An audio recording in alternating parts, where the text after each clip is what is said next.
तो दोस्तों स्वागत है तुम्हारा हमारे नए एपिसोड में। तो देखो यार, सबसे पहले मैं तुम्हें बता दूं, अगर तुमने सोलो लेवलिंग का सीजन 3 का एपिसोड 1 नहीं देखा है तो तुम जाके देख सकते हो। मैंने एक्सप्लेन कर दिया है और उसका लिंक तुम्हें डिस्क्रिप्शन में मिल जाएगा। ठीक है। एपिसोड की शुरुआत में हमें वेरो ऑफ हंटर का सीन दिखाया जाता है, जहाँ पर हमें माइकल और सैंड्रल इसी से बात कर रहे थे और माइकल काफी ज्यादा माफी मांग रहा होता है और सामने वाला बंदा बोलता है मैंने तुम्हें यहाँ माफी मांगने के लिए नहीं बुलाया है, और आखिर वहाँ पर हुआ क्या था। और तभी माइकल बताने लगता है कि जो सैंडलर है उसके अनुसार वो बंदा जिन्वो इस दुनिया का सबसे ताकतवर ह्यूमन बीइंग बन सकता है। और उसके बाद डेविड बोलने लगता है तो क्या इसका मतलब ये है कि उस जिन्वो की ताकत किसी नेशनल लेवल हंटर की जितनी है। तभी सैंड्रल बोलने लगती है मुझे लगता है मुझे आपको सारी चीज़ें अच्छे से बतानी पड़ेंगी। तो देखिए, सबसे पहले जो सारे अवेकन बीइंग होते हैं उन्हें उनकी पावर एक अदर साइड से मिलती है और उन दोनों के बीच जो कनेक्शन होता है उनको मैं सेंस कर पाती हूँ।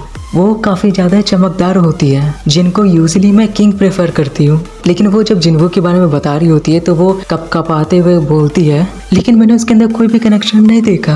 और जब मैंने उसकी आंखों में देखा तो उसकी आंखों में मुझे काफ़ी ज़्यादा डार्कनेस दिखी और वो डार्कनेस मेरे को ही देखे जा रही थी। और फिर वो कहती है जिन्वो खुद ही एक डार्कनेस है। तभी डेविड कहता है अगर ऐसा है तो कोई नहीं, हम कोई और प्लान सोचेंगे। तभी डेविड माइकल को लेके उसी बिल्डिंग के 24th फ्लोर पे लेके जाता है। वो माइकल से पूछता है क्या तुम्हें पता है जब पहली बार एस रैंक गेट खुला था। तभी माइकल कहता है हाँ बिल्कुल, उस मंजर को मैं आखिर कैसे भूल सकता हूँ। उस डंजन ब्रेक के कारण पूरा वेस्ट अमेरिका तबाह हो गया था। उस रेड के अंदर हर कंट्री से अलग अलग एस रैंक हंटर आए थे और सबने एकजुट होकर हमारे साथ फाइट की थी। लेकिन हजारों की संख्या में टॉप हंटर मारे गए थे और उनमें से सिर्फ 5 ही हंटर सर्वाइव कर पाए थे और उन 5 ने मिलकर उस बॉस यानी कि कामिश को हराया था। तभी से उन 5 को नेशनल लेवल हंटर का टाइटल दिया गया। तभी हमें पता चलता है उस डंजन का बॉस एक ड्रैगन था। इसके बाद हमें कामिश के बारे में बताया जाता है। कामिश की फ्लेम इतनी खतरनाक थी कि उसे कोई भी नहीं बुझा सकता था। फिर डेविड और माइकल 24th फ्लोर पे पहुंच जाते हैं। वहाँ पे एक बहुत ही बड़ा गेट होता है। जैसे ही गेट ओपन होता है हमें एक बहुत ही बड़ा सा रूल स्टोन दिखाया जाता है जो कि कामिश का होता है। डेविड का प्लान होता है कि ये स्टोन वो जिन्वो को दे देंगे एज ए गिफ्ट और बदले में उसे अपनी कंट्री का सिटीजन बनने के लिए बोलेंगे। ये रूल स्टोन एक हाई रैंक हंटर ही यूज कर सकते हैं और ये जिन्वो के लिए परफेक्ट है। और फिर हमें कामिश की डेड बॉडी दिखाई जाती है जो कि लैब में होती है। हालांकि उसकी सिर्फ हड्डियां ही बची होती हैं और उसका साइज इतना बड़ा है कि उसके सामने इंसान भी एक छोटी सी चींटी के बराबर दिखता है। और इसके बाद हमारा सीन शिफ्ट होता है। हमें जिन्वो और जिना दिखाए जाते हैं जिनके बीच हमेशा की तरह भाई बहन वाला नोक झोंक चल रहा होता है। और फिर जिन्वो जिना से कहता है कि वो एक गिल्ड बना रहा है और उस गिल्ड का नाम सोलो प्लेयर है। जिना कहती है क्या सोलो प्लेयर, सीरियसली तुम्हें ये अजीब नाम कहाँ से मिला? और वैसे भी तुम्हारी एबिलिटी तो एक टैटो को सुमन करने की है ना, टेक्निकली तुम सोलो तो नहीं फाइट करते। हाँ देखा जाए तो तुम बात तो बिल्कुल ठीक कह रही हो। अगर मैं अपने गिल्ड का नाम सोलो प्लेयर नहीं रखूं तो फिर क्या रखूं? चलो एक काम करो, तुम्हें मुझे बता दो ना। फिर जिना बोलती है हाजी नेम कैसा रहेगा? हाँ का मतलब होता है मैं और जिन का मतलब आगे बढ़ना। जिन्वो को इनाम बहुत अच्छा लगता है और बोलता है वैसे देखा जाए तो इनाम इतना बुरा नहीं है। चलो ठीक है, अगर तुम्हें यही नाम पसंद है तो मैं इसी नाम का इस्तेमाल करूँगा। फिर इसके बाद सीन शिफ्ट होता है और हम देखते हैं मिस चाहेयन को, जहाँ पर चा जिन्वो के बारे में ही सोच रही होती है और काफ़ी ज़्यादा शर्मा रही होती है। और फिर हम लोगों को एक सीन दिखाया जाता है जहाँ पर मिस चाहेयन कहीं पर गिर रही होती है पर तभी वहाँ पर माइन आता है जो कि उसे बचा लेता है और कहता है प्लीज उसे कह देना कि वो सावधान रहे। और फिर हम लोग प्रेजेंट का सीन देखते हैं जहाँ पे मिस चाहेयन को याद आता है कि माइन ने उसे कहा था कि जो संग जिन्वो के अंदर पावर है उससे वो सावधान रहे। उसके बाद सीन दोबारा से शिफ्ट होता है और हम देखते हैं नाइट्स गिल्ड जहाँ पर ए रैंक गेट अपीयर होता है और जो पार्क का साथी होता है वो उसी गेट के बारे में बता रहा होता है। लाइक उन्हें उसका एंट्री परमिट मिलना काफ़ी मुश्किल हो रहा होता है और अभी वो लोग गेट के बारे में बात कर रहे होते हैं और उन्हें समझ नहीं आ रहा होता कि आखिर वो लोग क्या करें। तभी वहाँ पर एक बंदा आता है जिसका नाम जुंग होता है जो कि एक ए रैंक हीलर होता है। वो पार्क को बोलता है कैसा रहेगा कि हम लोग किसी और इंसान से हम हेल्प मांगे इस गेट को क्लियर करने के लिए।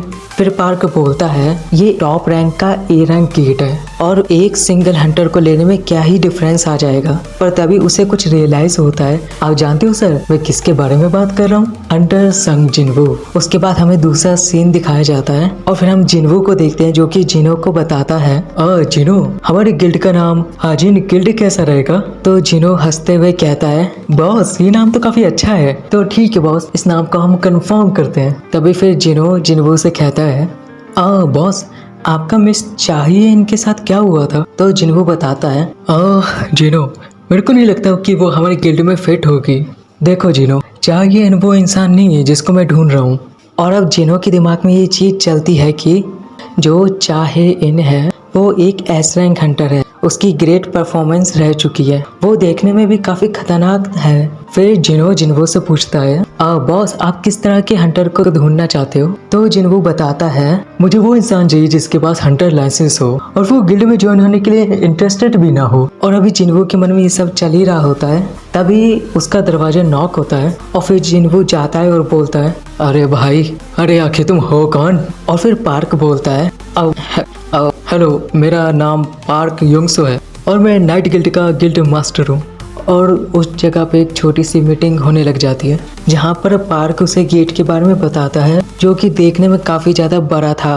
और जोंगसो जिनवू को बताता है कि देखिए जिनवू सर जो एसोसिएशन है वो तभी हमें इसका परमिट देगी जब आप हमारे स्ट्राइक गिल्ड में ज्वाइन होंगे और इसके बदले हम लोग आपको अच्छा खासा पैसा देंगे। और अब वो बंदा जिनवू को बताने लगता है जब डंजन को क्लियर करते हैं वो यूजुअली हंटर को 10% शेयर देते हैं बट हम लोग आपको 20% देंगे। तभी जिनवू बोलता है नहीं एक काम करते हैं ना हम लोग 50-50 कर लेते हैं। ये सुनकर पार्क थोड़ा चौंक जाता है और अब जिनवू उसे कहता है देखो पार्क मैं तुम्हारे साथ तभी टीम अप करूंगा जब तुम मुझे एक मेंबर की तरह नहीं एक गिल्ड मास्टर की तरह ट्रीट करोगे।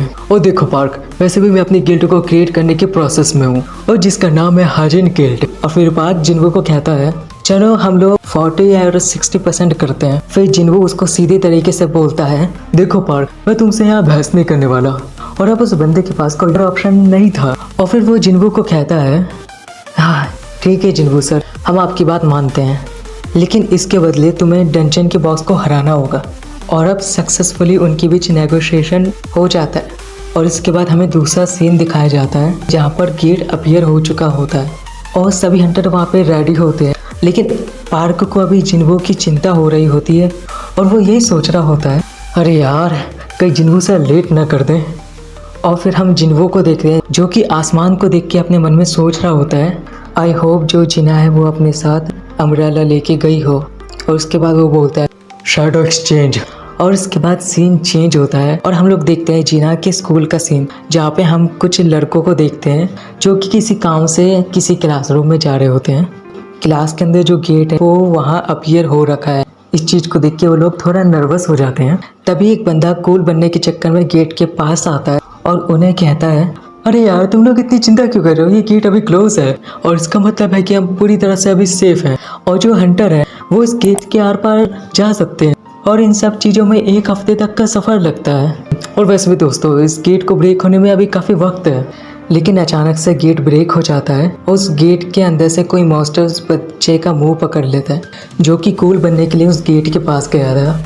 वो मदद मांगने लगता है लेकिन दूसरे बच्चे कुछ करें उससे पहले ही उस बंदे का गेम ओवर हो जाता है। अगले ही पल हम देखते हैं जो वो 2 बच्चे थे वो भी मारे जा चुके होते हैं और उस गेट में से और भी ज़्यादा मॉन्स्टर निकलने लगते हैं और हर जगह पे तोड़ फोड़ शुरू कर देते हैं। वो सब लोग एक के बाद एक स्टूडेंट को मारे जा रहे होते हैं और उनमें से एक लड़की जैसे तैसे बच जाती है और बाथरूम में जाके छुप जाती है और वो हंटर एसोसिएशन को कॉल करती है और बताती है कि स्कूल में मॉन्स्टर आ चुके हैं। हंटर एसोसिएशन उसे बोलते हैं तुम चिंता मत करो बस अच्छी तरह छुप के रहो, हम तुरंत के तुरंत हंटर अभी भेज रहे हैं, तुमको कुछ नहीं होगा। फिर वो उससे पूछते हैं तुम हमें बता सकती हो कि वो मॉन्स्टर देखने में कैसे हैं?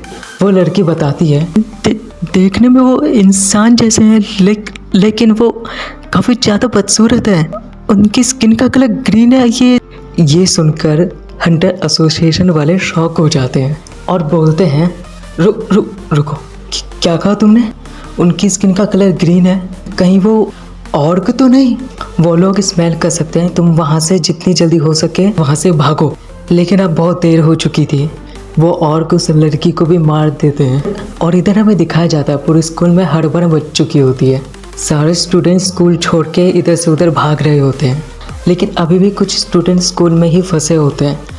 वो लोग क्लास में छुपे होते हैं और जो भी उन्हें आसपास में वेपन मिलता है उसे पकड़ के वो खुद की रक्षा करने के लिए एक जगह पे बैठे हुए होते हैं। लेकिन वो ऑर्क मास्टर एक के बाद एक क्लासरूम को क्लियर करते हुए जा रहे होते हैं।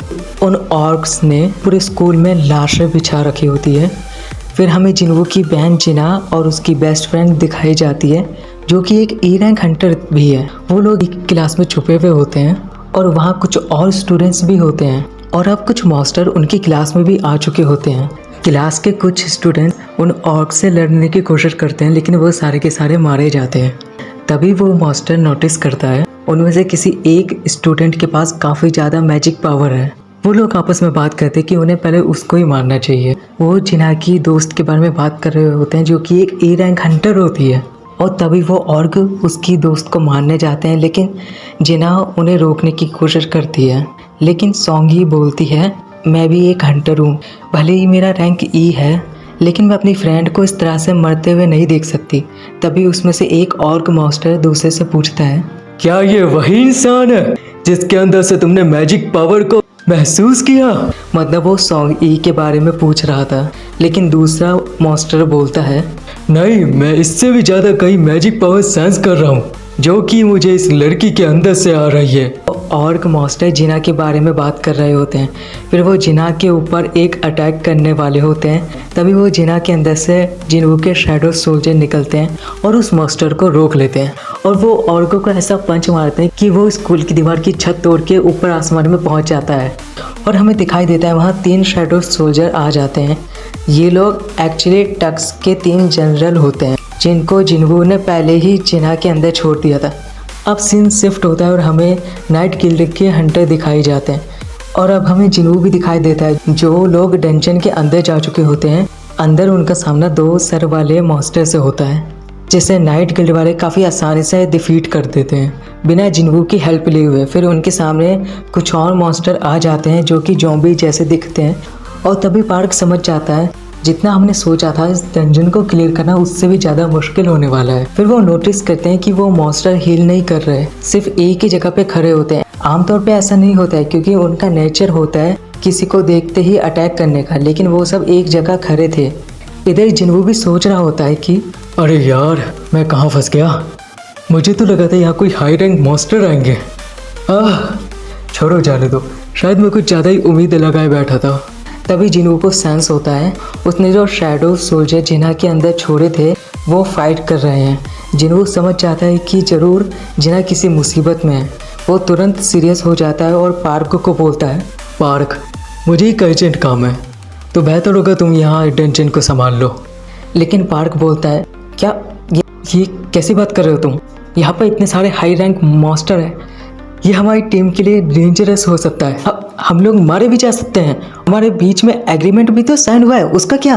फिर जिन्वू बोलता है, ठीक है, मैं यहाँ पे किसी एक को छोड़ के जा रहा हूँ जिसके ऊपर तुम उतना ही टेस्ट कर पाओगे जितना तुम मुझ पे करते हो। और जिन्वू बोलता है, वो यहाँ मेरी जगह संभाल लेगा। और फिर जिन्वू बीरू को समन करता है और उससे बोलता है, बीरू, तुम्हें इन सब लोगों को बचाना है। और तभी बीरू जिन्वू से पूछता है, माय किंग, और जो ह्यूमंस नहीं है उनका मुझे क्या करना है? जिन्वू बोलता है, बीरू, जो तुम्हारे दिल में आए वो करो। इतना बोल के जिन्वू वहाँ से तेजी से निकलता है। लेकिन डंजन के गेट के आसपास बहुत सारे ज़ॉम्बी मॉन्स्टर खड़े होते हैं और जिन्वू के पास उतना टाइम नहीं था कि वो उन सब से फाइट करे। तभी वो काइजल को समन करता है और उनमें से कई मॉन्स्टर के ऊपर से निकल जाता है और काफ़ी तेज़ी से जिना के स्कूल की तरफ जाने लगता है। और वो एक स्किल को यूज़ करता है अपने शैडो सोल्जर पर, जो कि जिना को प्रोटेक्ट कर रहे होते हैं। उनकी पावर 50% तक बढ़ा देता है, जब तक जिन्वू खुद वहाँ ना पहुँच जाए उसके शैडो सोल्जर जिना को प्रोटेक्ट कर पाएँ। और इसके साथ ही हमारा ये एपिसोड पूरी तरह से ख़त्म होता है। तो दोस्तों, अगर तुम्हें वीडियो पसंद आया हो तो लाइक करना, कमेंट करना, शेयर करना। मिलते हैं तुमसे नई वीडियो में, जब तक के लिए बाय।